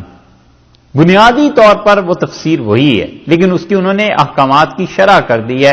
اسی طرح جساس رازی رحمۃ اللہ علیہ نے احکام القرآن حنفیوں میں 3 جلدوں میں لکھی ہے. اب تصور، اب تو کیا امید رکھیں کوئی کرے اس کام کو، لیکن کوئی حنفی اگر اسی کو پھیلا دیتا 20-25 جلدوں میں تو ساری حنفیت کے احکامات آ جاتے کہ حکومتیں اور یہ چیزیں کیسے ہوتی. حکومت چلانے کے قابل دو ہی مسلک ہیں، ایک مالکیوں کا اور ایک حنفیوں کا. اس لیے کہ حنفیوں کا مسلک بادشاہوں کا رہا ہے، تو اجتہاد بہت ہوا ہے، فتوے بہت ہوئے ہیں، اور ہر زمانے میں حالات بدلتے رہے، نئے سے نئے فتوے حنفیوں کے آتے رہے، اجتہاد. اور اسپین میں رہا ہے تو یہاں بھی اجتہاد بہت ہوا ہے. تو اس لیے حکومتیں کرنے کے قابل جو فقہا تھے وہ حنفی اور مالکی، ان دونوں کے ہاں حکومت کی چیزیں بہت مل جائیں گی. یہاں تک کہ شافعی فقہا لکھتے ہیں کہ اگر حکومت کی سطح کے احکامات اور یہ چیزیں دیکھنی ہوں تو یہ حنفیوں کے ہاں ملیں گی. مصر والوں کے ہاں آئلی قوانین جو ہیں وہ اب تک حنفیوں ہی کے رائج ہیں، خلافت کے زمانے کی، نہیں بدلے انہوں نے. وہ ایک ایک چیز کی تشریح کرتے ہیں، بتاتے ہیں کہ کیا کیا چیزیں. جساس رحمت اللہ علیہ نے اسی سے آیت سے انہوں نے مسئلے ثابت کیے ہیں. ایک تو یہ کہ حربی کافر اگر پناہ مانگے اسے پناہ دی جائے، اور دوسرے وہ کہتے ہیں کہ اس کا مطلب یہ ہے کہ جو ذمی ہیں ان کی حفاظت ضروری ہے، کیونکہ اگر حربی کافر جو ہے وہ پناہ مانگتا ہے اس کی حفاظت ضروری ہے، تو ذمی تو اس سے کم درجے کا ہے بھائی، وہ تو آپ کی اسٹیٹ میں رہتا ہے، وہ آپ کا دشمن بھی نہیں ہے، تو اس کی حفاظت اس سے زیادہ ضروری ہے. اور تیسرے وہ کہتے ہیں کہ حربی کافر کو زیادہ دیر تک اسلامک اسٹیٹ میں نہ رکھا جائے. کہتے ہیں جتنا وہ قرآن حدیث ان چیزوں کو سمجھنا چاہتا ہے سمجھا کر اللہ نے اگلی جو بات کی نا ثم ابلغہ مأمنا، پھر اسے اس کے گھر امن والی جگہ تک پہنچا دو. وہ کہتے ہیں پہنچاؤ، وگرنہ ایسے لوگوں کو اگر آپ چھوڑ دیں گے تو پھر جاسوسی کا بھی ایک نظام قائم ہو سکتا ہے. بس اتنا بھی نہیں ہے، جو اسلام اس نے سمجھنا ہے سمجھیں اور بس ان کے گھر تک انہیں پہنچا دو. اور اسی سے جساس رحمت اللہ علیہ نے یہ لکھا ہے کہ مسئلہ بتانا واجب ہے، ضروری ہے. اگر کسی آدمی کو کوئی مسئلہ آتا ہو اور اتھینٹک جگہ کسی سے سناؤ، اتھینٹسٹی اس کی معلوم ہو، اور کوئی مسئلہ پوچھے اس سے اور پورا یقین ہے کہ یہ مسئلہ درست ہے، تو کہتے ہیں بتانا واجب ہو جاتا ہے، ضروری ہے آدمی مسائل کو بتائے. اسی سے آگے بڑھ کر وہ پھر اس کی بحث کرتے ہیں بہت سے فقہا کہ فتویٰ دینا ضروری ہے یا نہیں، اور پھر فتوے پہ اجرت لی جا سکتی ہے یا نہیں. وہ ساری بحث کرتے ہیں اور آخر پہ چل کے اس کا خلاصہ یہ کہ وہ کہتے ہیں فتویٰ ہر معاملے میں دینا ضروری ہے. بہت جگہیں ایسی ہوتی ہیں جہاں پر فتویٰ دینا مشکل میں ڈال دیتا ہے، تو انسان ایسے معاملات میں فتویٰ نہ دے. حضرت حسین احمد صاحب مدنی رحمت اللہ علیہ وہ جا رہے تھے اور شیخ الحدیث محمد زکریا صاحب رحمت اللہ علیہ بھی ساتھ تھے. تو حضرت نے کسی بات پہ ڈانٹا اور فرمایا کہ ایک تو تم انگریزوں کے خلاف نہیں بولتے اور حکومت کے خلاف کوئی کام نہیں کرتے. تو حضرت نے کہا کہ حضرت یہ تو آپ ہی کا حصہ ہے، انگریزوں کے خلاف بولنا اور یہ جیلیں اور یہ مصیبتیں یہ ہمارے بس کی بات نہیں ہے، اور مدرسے میں پڑھائیں یا جیلوں میں جا کے رہیں. تو حضرت رحمت اللہ علیہ ہنسے اور فرمایا کہ مفتی عزیز الرحمان صاحب رحمت اللہ علیہ دارالعلوم دیوبند کے مفتی تھے، انہوں نے ایک فتویٰ دے دیا، کورٹ کی طرف سے آرڈر آ گیا کہ آپ آ کے گواہی دیں. تو مفتی صاحب نے انہیں بخار ہو گیا اور فرماتے تھے کہ اس کے بعد مفتی صاحب کے پاس جو بھی حکومت سے طلاق ان چیزوں کے متعلقہ فتوے ہوتے تھے اس پہ لکھ دیتے تھے کہ ہمارا فتویٰ عدالت کے لیے نہیں ہے. بہت گھبراتے تھے. طبیعت کی بات ہے اپنی اپنی. اس لیے وہ کہتے ہیں کہ ہر ایک کا فتویٰ دینا ضروری بھی نہیں ہے. جس آدمی کو نہ تحمل ہو یا اس کے اوقات اجازت نہ دیتے ہوں یا صحت اجازت نہ دیتی ہو یا اسے پتا ہو کہ آگے کے معاملات خراب بھی ہو سکتے ہیں، اس کی بھی وہ کہتے ہیں پھر ضروری نہیں. اور پھر اسی پہ وہ کہتے ہیں کہ فتوے کی اجرت جائز ہے، ایسی اجرت جس سے اس کے اپنے اوقات جو ہیں، جو بھی اوقات گر گئے ہیں اس کے، ان اوقات کی اجرت لے تاکہ اس کا اپنا گھر، اپنا کاروبار، جو بھی چیزیں ہیں وہ چلتی رہیں، کیونکہ آپ نے اسے ایک وقت کے لیے متعین کر دیا. اور اسی لیے وہ کہتے ہیں کہ اگر فتوے کا کام زیادہ ہو جائے اور واجب ہو فتوے کا جواب لکھنا تو اسے سنت موقدہ چھوڑ دینی چاہیے، تاکہ مسلمانوں کو برابر رہنمائی ملتی رہے۔ مثلا ایک آدمی نے ظہر کی نماز میں اب وہ سنتیں بھی پڑھے ساری اور فرض بھی پڑھے تو اس انسان کو لگ جائیں گے 20 منٹ، اور فرض پڑتا ہے تو 10 منٹ، اور 10 منٹ میں وہ فتویٰ لکھ سکتا ہے، کوئی حاجت مند کوئی ضرورت مند ہے تو احناف نے اس پہ فتویٰ دیا ہے کہ وہ کہتے ہیں سنت موقدہ چھوڑ دے اور فتوے کا کام کرے، کیونکہ لوگوں کو شرعی مسائل کی زیادہ ضرورت پیش آتی ہے، لوگوں کی تعلیم رہے۔ اگرچہ اس کو ہمارے بزرگوں نے پسند نہیں کیا، وہ کہتے ہیں بیلنس رہنا چاہیے، اللہ کی عبادت بھی ضروری چیز ہے، عبادت میں بھی حصہ رہے، علم میں بھی حصہ رہے، لیکن بہرحال اگر کوئی کرے گا تو اس پہ الزام نہیں ہے۔ ثم ابلغہ ما امنہ، اللہ نے فرمایا ہے پھر اسے ایسی جگہ پہنچاؤ جہاں امن ڈر نہ رہے۔ ذالک، یہ اس وجہ سے ہے بے انہم، کہ وہ لوگ ہیں، ذالک بے انہم، یہ اس واسطے ہے کہ قوم لا یعلمون، وہ لوگ علم نہیں رکھتے، ان لوگوں کو علم نہیں ہے، تم نے تعلیم دو۔ دیکھا کتنی پیاری بات اللہ نے بتائی ہے، ان کافروں کو علم نہیں ہے، لڑنے آ گئے ہیں تم سے، مار دیا ہے انہوں نے، حربی کافر ہے، نہیں اب بھی نہیں۔ اگر وہ کہتا ہے کہ اللہ کے دین کو سمجھنا ہے تو اسے پناہ دو، اسے سکھاؤ، تعلیم دو۔ یہ ہے وہ چیز جو مسلمانوں نے بھلا دی، بھوکے کو کھانا کھلانا، اور جو آدمی تنگ آیا ہوا ہو اسے پناہ دینا، اور جو جاہل ہو اسے تعلیم دینا، اور جو راستہ نہ جانتا ہو اسے راستہ بتا دینا، دکھا دینا۔ یہ چیزیں اسلام نے بتائی ہیں کہ یوں کام کرو، یہ تھوڑا ہی ہے کہ ہر جگہ اٹھ کے لڑنا شروع کرتے ہیں اور کافر ہیں، اسے مارو اسے قتل کرو۔ اللہ نے فرمایا بِأَنَّهُمْ قَوْمٌ لَا يَعْلَمُونَ، اس لیے کہ یہ قوم ایسی ہے جس میں علم نہیں ہے۔ تو جب علم نہیں ہے تو یہاں پر بتا دیا کہ بے خبری اور علم کا نہ ہونا دلیل ہو گئی اس کی کہ اسے عذاب نہیں ہوگا۔ بچا لیا نا دنیا میں، اسے بچ گیا، حربی کافر دنیا میں بچ گیا۔ اسی طرح آخرت میں اگر اس انسان تک پیغام پہنچا ہی نہیں ہے تو انسان اس کی بچت ہو جائے گی۔ حضرت مجدد رحمۃ اللہ علیہ نے اپنے مکتوبات میں اس میں کافی تفصیل سے لکھا ہے، کیف یکون للمشرکین۔ اللہ تعالی نے پھر یہاں پر 4 رکاوٹیں ذکر کی ہیں کہ مشرکین کو یہ جو ہیں انہیں قتل کیوں نہ کیا جائے، بنو بکر والے اور یہ قریش والے کیوں نہ انہیں قتل کیا جائے۔ کیف یکون للمشرکین، کیوں کر کیسے چھوڑ دیں مشرکین کو؟ یہ استفہام نہیں بلکہ تعجب کا اظہار ہے کہ بھلا کیسے چھوڑا جا سکتا ہے انہیں۔ عہد عند اللہ وعند رسولہ، جنہوں نے اللہ تعالی کے پاس اور اس کے رسول صلی اللہ علیہ وسلم کے پاس وعدہ کر کے توڑ دیا تھا، ان لوگوں کو کیسے چھوڑا جا سکتا ہے؟ الا الذین، ہاں وہ مشرک، عاہدتم عند المسجد الحرام، جن کے پاس تم نے مسجد حرام میں عہد کیا تھا۔ فمستقاموا لکم، جب تک فمستقاموا، جب تک سیدھے رہیں، لکم تم سے، فاستقیموا تم سیدھے رہنا، لہم ان سے۔ ہاں جن مشرکین سے عہد ہو گیا تھا حرم کے قریب، جن جن جماعتوں سے بھی یہ عہد ہوا تھا نا، بنو مدلج سے، زمرہ سے، کہ ہم تم سے نہیں لڑیں گے، اللہ نے فرمایا ان باقی مشرکوں کو کیسے چھوڑا جا سکتا ہے؟ انہوں نے تو عہد توڑا ہے، انہوں نے تو خزاعہ کو مارا ہے، ان سے کیسے؟ یہ تو حربی کافر ہو گئے نا، ان کو کیسے چھوڑا جا سکتا ہے؟ ہاں مگر وہ مشرکین، دیکھا اللہ تعالی نے ان کو نکال لیا، مستثنا کر لیا۔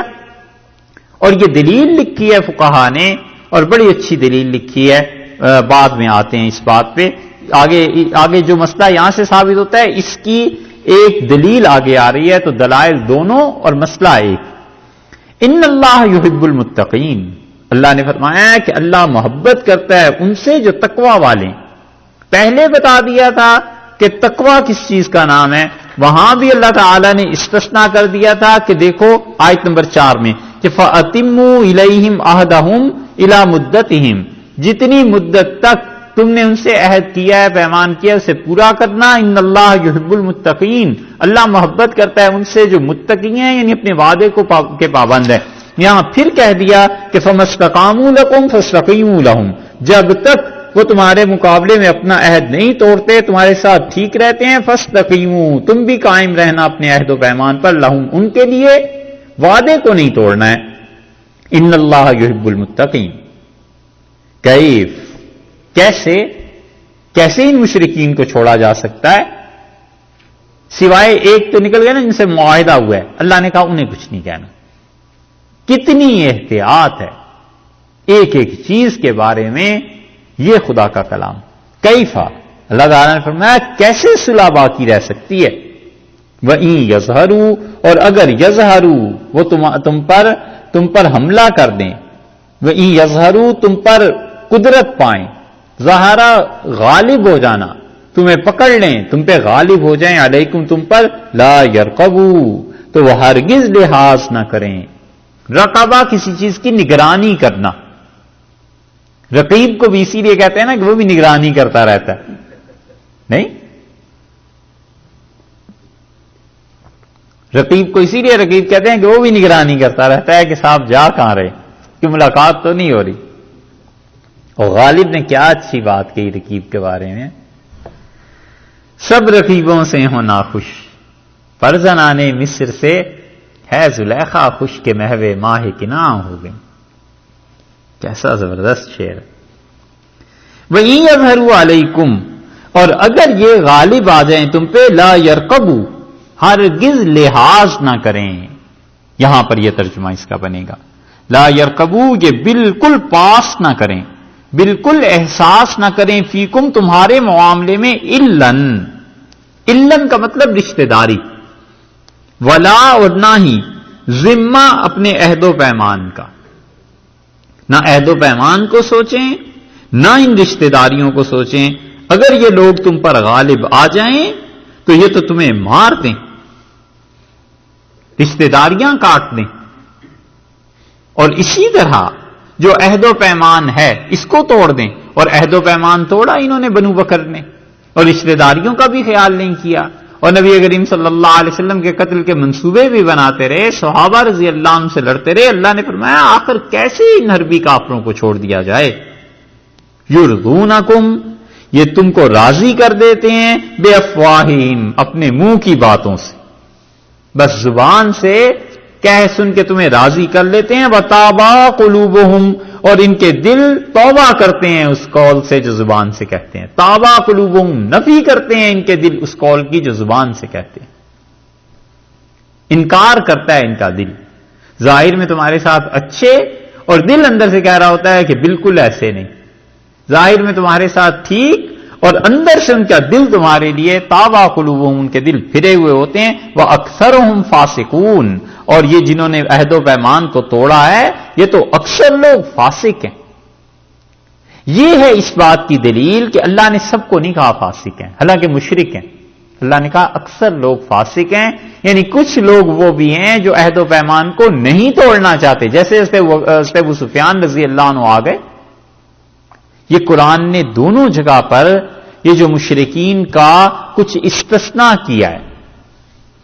دیکھیے پہلے استثناء کیا ہے 7 نمبر آیت میں کہ یہ مشرکین ہیں جنہوں نے وعدہ کیا تھا، عہد و پیمان کا خیال رکھا ہے، ان کو تم نے کچھ نہیں کہنا. اور یہاں پر کہا ہے کہ اکثر ان میں فاسق ہیں، لیکن کچھ ہیں، مطلب جو یہ دلیل ہے اس بات کی کہ انسان کافروں کے بارے میں بھی جب زبان استعمال کرے تو احتیاط کے ساتھ بولے.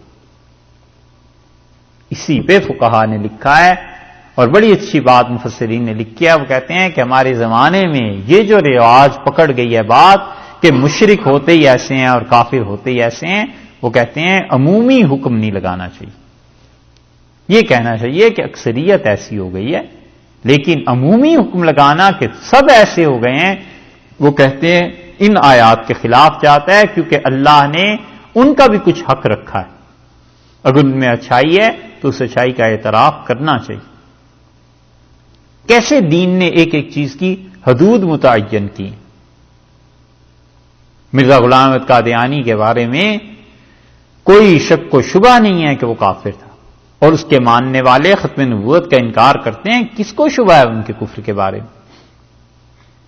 سچی باتیں ایک کتاب لکھی ہے مولانا عبد الماجد دریابادی نے، اس کو کبھی پڑھیے. اس میں انہوں نے لکھا ہے کہ حضرت تھانوی رحمۃ اللہ علیہ کی مجلس میں کسی نے کہا حضرت مرزائیوں کا کیا وہ تو نہ خدا کو مانے، نہ رسول کو مانے، نہ قیامت کو مانے، ایسی ایسی باتیں اس نے کی. حضرت نے فرمایا میاں انہوں نے دین میں صرف ایک چیز کا انکار کیا ہے اور ختم نبوت کا، اور ہم اسی وجہ سے انہیں کافر کہتے ہیں. ان کے بارے میں بھی احتیاط سے بات کرو، جو چیزیں وہ مانتے ہیں تم کیوں کہتے ہو کہ نہیں مانتے؟ یہ احتیاط کی تعلیم دی کہ جتنی بات ہے بس اتنی بیان کی جائے. اور ہمارے زمانے میں اعتدال بالکل لوگوں کے ہاتھ سے نکل گیا ہے. تعریف کریں گے اتنی کہ پیغمبر علیہ الصلوۃ والسلام سے ذرا سا درجہ نیچے ہی رکھیں گے. ان کا بس چلتا تو رسالت کے مقام پہ فائز کرتے علیہ باللہ. گاندھی کے بارے میں کسی زمانے میں مسلمان کہتے تھے کہ رسالت اگر ختم نہ ہوتی تو گاندھی کو نبوت مل جاتی. لا حول ولا قوت الا باللہ. مطلب یہ کہ کفر اسلام بھی شرط نہیں رہا، گاندھی کو نبوت مل جاتی. اور مذمت کریں گے کسی کی اور کسی کو خراب کریں گے تو ایسا کہ اس انسان کو اسلام سے بھی نکال کے چھوڑیں گے کہ مسلمان بھی نہیں. یہ اعتدال نہ ہونے کی چیزیں. اس لیے ہمیشہ تعریف اور مذمت سب چیزوں میں حدود دیکھے کہ حد کیا ہے، یہ نہ کرے. اپنے مشائخ اپنے بزرگوں کے بارے میں اتنی زیادہ رکھنا کہ بس وہ جو کچھ ہو گیا اور جو کچھ کہہ دیا ہے حرف آخر ہے، ایسی بات نہیں ہے. علمی اختلافات کی بہت جگہ گنجائش رہتی، اور اللہ تعالیٰ نے ایک سے ایک اچھا صاحب علم پیدا کیا. اور تعریف میں مبالغہ، مذمت میں مبالغہ، ان دونوں چیزوں سے منع کیا. اللہ تعالیٰ نے صاف مشرکین کے بارے میں کہا کہ دیکھو ان میں سے اکثر فاسق ہیں، اور پہلے فرما دیا کہ دیکھو ان میں سے وہ لوگ جو تمہارے ساتھ ٹھیک رہتے ہیں تم بھی ان کے ساتھ ٹھیک رہنا. یہ نہیں کہا کہ سارے مشرک ایک ہی حکم میں. تو اب کہاں گئی وہ بات جو پچھلی 5ویں آیت میں گزری ہے، جس میں یہ مستشرقین اور یہ سب کہتے ہیں کہ قرآن نے تو حکم دیا سارے مشرکوں کو مارو. قرآن نے تو یہ حکم دیا ہے کہ ان کو جنہوں نے یہ حرکتیں کی ان کے ساتھ ایسا رویہ تمہارا ہونا چاہیے. اشترو، انہوں نے بیچا یا خریدا. اشترو کا اصل میں مطلب یہ ہے یہاں پر کہ ترجیح دی. یہ آیت جو ہے ان آیات میں ایک بنیادی طور پر بات یہ ہے کہ بعض مفسرین اس طرف بھی گئے ہیں کہ ان میں سے کچھ آیات فتح مکہ کے موقع پہ نازل ہوئی ہیں، اور وہ جو فتح مکہ کے موقع پر آیات کو مانتے ہیں وہ اس آیت کے متعلق بھی کہتے ہیں کہ یہ یہودیوں کے بارے میں نازل ہوئی ہے، کیونکہ اللہ کی آیات کو بیچنا اور اس پہ پیسے کمانا یہ یہودیوں کا فعل تھا. وہ کہتے ہیں یہ یہودیوں کے بارے میں نازل ہوئی ہے. لیکن مفسرین کی اکثریت چونکہ ساری مشرکین کی وہ باتیں چلی آتی ہیں پیچھے سے، وہ اسی طرف گئی ہے کہ وہ کہتے ہیں یہ ساری مشرکوں ہی کے بارے میں آیات ہیں، فتح مکہ کے بارے میں آیات نہیں ہیں. لیکن جنہوں نے فتح مکہ اور ان چیزوں کو مانا ہے وہ بھی بہت بڑے گروہ ہیں، وہ بھی مان لیا جائے، کوئی حرج نہیں. مفسرین نے دونوں طرف کی چیزیں لکھی. یہاں پر اس آیت کو وہ کہتے ہیں کہ یہودیوں کے بارے میں ہے کہ اللہ تعالیٰ نے فرمایا کہ انہوں نے خدا کی آیات کو بیچا ثمناً قلیلاً، تھوڑی سے پیسے کے عوض میں، کہ پیسے انہوں نے اس کے عوض میں لے لیے. اور اگر یہ مانی جائے مشرکین کے بارے میں جیسے بہت سے مفسرین کا خیال ہے تو اس کا مطلب یہ ہے کہ انہوں نے تبدیل کیا اللہ کے احکامات کو. ان مشرکین مکہ نے کیا کیا؟ خدا کی باتوں کو تبدیل کیا، ترجیح دی. ترجیح کس کو دی؟ ثمناً قلیلا، اپنی خواہشات کو، اور انہوں نے بیچے اللہ کے حکم تھوڑی سی قیمت پہ، یعنی اپنی خواہشات کو ترجیح دی، اپنے غرور کو، کبر کو، اور رسول اللہ صلی اللہ علیہ وسلم کو نہیں مانا. بات تو وہی ہے کہ کون آدمی زندگی میں کس چیز کو ترجیح دیتا ہے. بل تو سرون الحیات الدنیا، اللہ نے کہا بلکہ بات یہ ہے کہ تم دنیا کی زندگی کو ترجیح دیتے ہو ہمارے اوپر. تو ترجیح یہاں اس معنی میں آئے گا فصدوا عن سبیلہ، اور انہوں نے روکا ہے عن سبیلہ، اللہ کی راہ سے لوگوں کو روکا ہے. انہوں نے یہ کفر اور شرک کیا اور خدا کی راہ بند کی، یعنی رسول اللہ صلی اللہ علیہ وسلم سے اللہ کے بندوں کو ہٹایا، خدا کی مخلوق کو شرک پہ لگایا. انہم، یہ مشرکین، ساء ما کانوا یعملون، برے کام ہے، ساء برے کام ہے، ما جو کچھ کہ کانو وہ تھے یعملون کرتے ہوئے، جو اعمال انہوں نے کیے ہیں یہ سب برے عمل ہیں. اللہ کی راہ سے روکنا، دنیا کو ترجیح دینا، عہد و پیمان کا توڑنا، نماز پڑھنے والوں کو قتل کرنا، یہ سب چیزیں برے کام. اوپر جو بات گزری نا کہ 8ویں آیت میں کہ وَإِن يَظْهَرُوا عَلَيْكُمْ، اور اگر یہ لوگ تم پر قابو پالیں، لَا يَرْقُبُوا فِيكُمْ، بالکل تمہارا لحاظ نہیں کریں گے. پھر وہی بات دہراتے ہیں کہ لا يرقبون، اور یہ بالکل لحاظ نہیں کرتے، فی مومن، کسی مومن میں، علم ولا ذمہ، نہ عہد و پیمان کا لحاظ کرتے ہیں نہ رشتہ داریوں کا لحاظ کرتے ہیں. یہ مشرک ایسے ہیں. اس کا مطلب یہ ہوا کہ مومن آدمی رشتہ داری کو نبھاتا ہے، اپنی زبان کا پاس رکھتا ہے. اللہ نے کہا یہ مشرک ایسے ہیں قطعاً کسی ذمہ داری کا خیال نہیں کرتے، عہد و پیمان کا بھی اور قرابت کا، رشتہ داریوں کا. دوبارہ اس حکم کو اس لیے کہا ہے تاکہ تاکید کریں کہ دیکھو یہ مشرکوں کی عادت ہے کہ کسی چیز کا خیال نہیں. یہ ایسے ہی ہے جیسے حدیث میں آیا ہے نا کہ حضرت صلی اللہ علیہ وسلم نماز پڑھ رہے تھے اور بچھو نے کاٹ لیا، تو رسول اللہ صلی اللہ علیہ وسلم جب سلام پھیرا تو آپ نے فرمایا اللہ کی لعنت ہو اس پہ، یہ تو نہ نبی کو چھوڑتا ہے اور نہ غیر نبی کو. یا یہ فرمایا کہ نہ نمازی کو دیکھتا ہے نہ غیر نمازی کو. اور رسول اللہ صلی اللہ علیہ وسلم نے پانی منگایا، پھر اس میں نمک ڈالا، پھر اس کے بعد قل یا ایھا الکافرون پڑھ کے اس پہ دم کیا پانی پہ، اور وہ جہاں پہ اس نے کاٹا تھا وہاں پہ اس پانی کو لگایا. یہی حالت ان کی بھی ہے، مشرکین کی بھی. اللہ نے کہا نہ رشتہ داریوں کا، علن رشتہ داریاں، ولا ذمہ اور عہد و پیمان، کسی چیز کو نہیں دیکھتے، لڑتے ہیں، وعدے کو توڑتے ہیں، رشتہ داریوں کو کاٹتے ہیں. یہ ساری حرکتیں یہ لوگ کرتے ہیں. اور سعدی رحمت اللہ نے بھی لکھا ہے بچھو کے متعلق، سعدی نے لکھا ہے کہ وہ کچھوا تھا، وہ دریا کے کنارے پر کھڑا تھا، اس نے کراس کرنا تھا دریا کو، سامنے جانا تھا، تو ایک بچھو آیا. تو اس نے کچھوے نے پوچھا بچھو سے کہ کہاں جانا ہے؟ تو اس نے کہا سامنے جانا ہے. اس نے کہا جاتے کیوں نہیں؟ اس کا اتنا تیز پانی ہے، میں اگر یہاں اتروں تو پتہ نہیں کس جگہ پر پانی پہنچا دے گا. تو اس نے کہا اس طرح کرو تم میری پیٹھ پہ بیٹھ جاؤ، میں تمہیں وہاں پہنچا دیتا ہوں. بیٹھ گیا. جب بیچ منجھدار کے پہنچا تو اس نے آواز سنی ٹک ٹک اوپر سے کچھ ہو رہی تھی. تو کچھوے نے گردن نکالی اور اس نے پوچھا یار کیا کر رہے ہو؟ اس نے کہا تمہیں کاٹ رہا ہوں، ڈس رہا ہوں. اس نے کہا کیوں؟ اس نے کہا تو نہ پوچھ، تو میرے ساتھ واقعی احسان کر رہا ہے اور اچھی بات ہے اگر میں اپنی فطرت سے مجبور ہوں. اس نے کہا پھر تیرے جیسے کو بچانا آدم کے بیٹے کے ساتھ ظلم کرنا ہے. اس نے اسے ڈبو دیا. سعدی رحمت اللہ نے سے نتیجہ نکالا ہے، وہ کہتے ہیں کہ برے آدمی کے ساتھ کبھی کبھی نیکی کرنا اتنا ہی برا ہو جاتا ہے جتنا اچھے آدمی کے ساتھ برائی کرنا، کہ فطرت سے مجبور ہے. اللہ نے بتایا کہ کسی رشتہ داری کا خیال نہیں کرتے، ولا ذمہ، نہ کسی عہد و پیمان کا.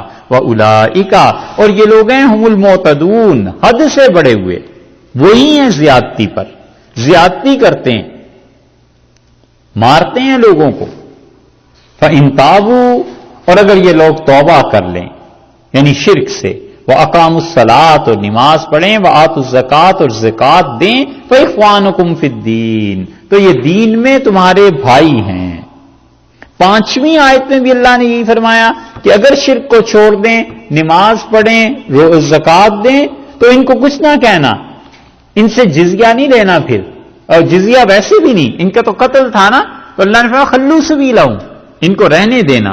اور یہاں بھی یہی فرما دیا ہے کہ دیکھو اگر یہ نماز پڑھتے ہیں، توبہ کرتے ہیں، نماز پڑھتے ہیں، زکات دیتے ہیں، فاخوانکم فی الدین، تو یہ دین میں تمہارے بھائی ہیں.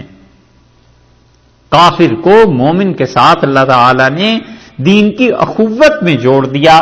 دو چیزیں الگ الگ ہیں.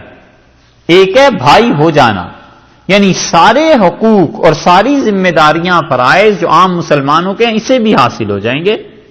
جب مسلمان ہے، کافر ہے مسلمان ہو گیا، اسے بھی حاصل ہو جائیں گی یہ ساری چیزیں، تمہارے بھائی ہو گئے. اور نسب الگ چیز ہے. نسب کی بنیاد پہ بھائی نہیں بنتا، اس لیے کہ اس کا نسب کچھ اور ہے، اس کا نسب کچھ اور ہے. اور اسی کو فردر آپ ان ڈیٹیل دیکھیں تو نسب کی وجہ سے جو خصوصیات آتی ہیں نا، کبھی کبھی وہ نسب کی وجہ سے خصوصیات دوسرے نسب میں نہیں ہوتی. مثلا کوئی نسب لے لیں، سادات ہیں، ان کی عادات جو ہوں گی وہ اور ہوں گی. شیخ ہیں، ان کی عادات اور ہوں گی. فیملی کی حتیٰ کہ عادات بدلی ہوئی ہوتی ہیں. تو شریعت بھائی ہونا، بھائی چارے کا ہونا، اس کا اعتبار کرتی ہے، لیکن نسب کے اعتبار سے جو لوگ ہیں ان کو کہتی ہے کہ تم اپنے نسب میں اپنے رشتے کرو اس طرح کی، تاکہ ایک دوسرے کے گھر سے، ایک دوسرے کی عادات سے لوگ واقف ہوں. ابھی بات ہو رہی تھی نا اس کی کہ مبالغہ لوگ کرتے ہیں تو کہاں تک پہنچا دیتے ہیں. شریعت نے نسب کا اعتبار رشتوں میں رکھا ہے کیونکہ خاندانی عادات ملتی ہوتی ہیں. مثلا یہ پٹھان ہوتے ہیں، ان کی خاندانی عادات ملتی ہوتی ہیں. غصہ ہے، تیزی ہے مزاج کی، ان میں ذرا سے یہ زیادہ پائی جاتی. دونوں چیزیں، ایک تو وہ نسب والی بات اور ایک وہ جو کسی کی شان میں جو مبالغہ ہوتا ہے وہ. اور یہ ایک خاتون تھیں، وہ حضرت تھانوی نور اللہ مرکزو کے پاس آئیں اور رسول اللہ صلی اللہ علیہ وسلم کی بڑی تعریف کی. اس نے کہا ہمارے نبی پاک صلی اللہ علیہ وسلم ایسے تھے، سارے نبیوں کے بادشاہ تھے اور اللہ نے انہیں معراج میں بلایا، یہ کیا یہ. لیکن مولوی صاحب یہ بتاؤ کہ ذرا ذات میں کیوں ایسے ہو گیا؟ حضرت تھانوی رحمۃ اللہ علیہ کیا مطلب؟ کہنے لگے مطلب یہ کہ ذرا پٹھان ہوتے تو بہت اچھے ہوتے، یہ پٹھان کیوں نہیں ہوئے؟ تو حضرت فرماتے اتنی سادہ کہ اسے پتہ ہی نہیں ہے کیا جملہ کہہ رہی ہے کیا نہیں. اس کے نزدیک پٹھانوں جیسی ذات کسی کی تھی نہیں، اس کے یہ پٹھان کیوں نہیں تھے؟ اور اگر وہ یہی بات پوچھتی کسی پٹھان سے تو پھر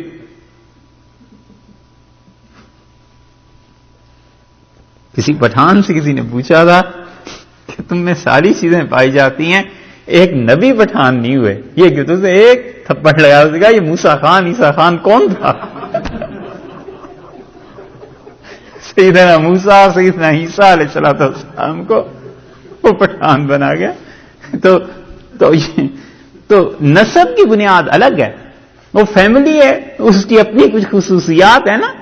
اب وہ شادی اگر باہر سے رشتہ کہیں کرے، حتیٰ کہ کھانے میں فرق پڑ جائے گا، پکانے میں فرق پڑ جائے گا. وہ شریعت نے کفر کا جو اعتبار کیا ہے وہ چیز الگ ہے اور یہ چیز الگ ہے. اس لیے عرض کر رہے ہیں کہ آج کل یہ بھی ایک مسئلہ ہے کہ جی اسلام جو ہے اس میں ذات پات کی بڑی اہمیت ہوتی ہے اور رشتے نہیں ہوتے. اللہ نے فرمایا فاخوانکم فی الدین، اگر یہ توبہ کر لیں شرک سے، نماز پڑھیں، زکات دیں، تمہارے بھائی ہیں. ونفصل الآیات، اور ہم اپنی آیات کو، ان نشانیوں کو، ان پتوں کو ہم کھولتے ہیں. لقومی یعلمون، اس قوم کے لیے جو جاننے والے ہیں. ایک جاننے والے لوگوں کو ہم بتاتے ہیں کہ کیا کیا چیزیں ہیں اور تم نے کیسے زندگی گزارنی ہے. اس سے فقہا نے استدلال کیا ہے کہ اہل قبلہ جو ہیں ان کا قتل جائز نہیں، کیونکہ اللہ نے فرما دیا نا کہ وہ توبہ کر لیں، نماز پڑھیں اور زکات دیں. وہ کہتے ہیں کہ اہل قبلہ کا قتل جائز نہیں کیونکہ اہل قبلہ ہو گئے، ان میں تین چیزیں پائی جائیں. اچھا، اس پہ ایک ذرا سی بات اور بھی ہے. جن حضرات نے صرف اتنا لکھا ہے نا، اس دلیل کو مرزائی لے آتے ہیں اور وہ کہتے ہیں کہ ہم شرک نہیں کرتے، نماز پڑھتے ہیں، روزہ رکھتے ہیں، زکات دیتے ہیں، تو فاخوانکم فی الدین، دین میں تمہارے بھائی. بات یہ ہے کہ اس کا یہ مطلب نہیں ہے کہ یہ صرف تین کام، بلکہ مطلب یہ ہے کہ جتنی بھی ضروریات دین ہیں ان چیزوں کو مانتے ہیں. ایک آدمی ان تینوں چیزوں کا قائل ہے اور وہ کہتا ہے کہ میں نماز پڑھتا ہوں اور زکات دیتا ہوں اور توبہ بھی میں نے کی ہے شرک سے، اور میں رسول اللہ صلی اللہ علیہ وسلم کو نہیں مانتا. کون کہے گا کہ تم مسلمان؟ ایک دوسرا کہتا ہے کہ میں قرآن کو نہیں مانتا، دیکھو نماز پڑھتا ہوں، زکوٰۃ بھی دیتا ہوں اور اس کے ساتھ ساتھ شرک بھی نہیں کرتا، لیکن قرآن پوری کتاب نہیں ہے۔ اب کون کہے کہ یہ مسلمان؟ تو مطلب یہ ہوتا ہے ایسے جملوں میں قرآن جہاں بھی، اس جگہ پہ ہی نہیں، قرآن جس جگہ بھی ایسی باتیں کہتا ہے جنرل، تو اس سے مراد یہ ہوتی ہے کہ دین کی جو ضروریات ہیں، ان ضروریات دین کا یہ قائل ہے۔ کہیں ایک علامت ذکر کر دی، کہیں دو علامتیں ذکر کر دیں، کہیں تین علامتیں ذکر کر دیں، کہیں پورے عقیدے کو بیان کر دیا۔ قرآن کی مختلف آیات میں مختلف علامتیں اور کبھی کبھی پورا عقیدہ بھی آ جاتا ہے، جیسے آمن الرسول بما انزل الیہ من ربہ والمؤمنون میں عقیدے کی باتیں کر دی۔ اب ایک آدمی کہے میں تقدیر کو تو نہیں مانتا، باقی شرک نہیں کرتا، نماز پڑھتا ہوں، زکوٰۃ دیتا ہوں، وہ کہے میں اس بات کو ہی نہیں مانتا کہ مسجدیں ہونی چاہیے علیہ باللہ، اور مسجد کو بنانا میں گناہ کی بات سمجھتا ہوں، تو آپ سوچئے پھر کیسے کہیں گے؟ ٹھیک یہی حال ختم نبوت کے معاملے میں بھی ہے کہ وہ دین کا بنیادی رکن ہے، اور ختم نبوت پر ایمان، اس کے بغیر ایمان ہو ہی نہیں سکتا۔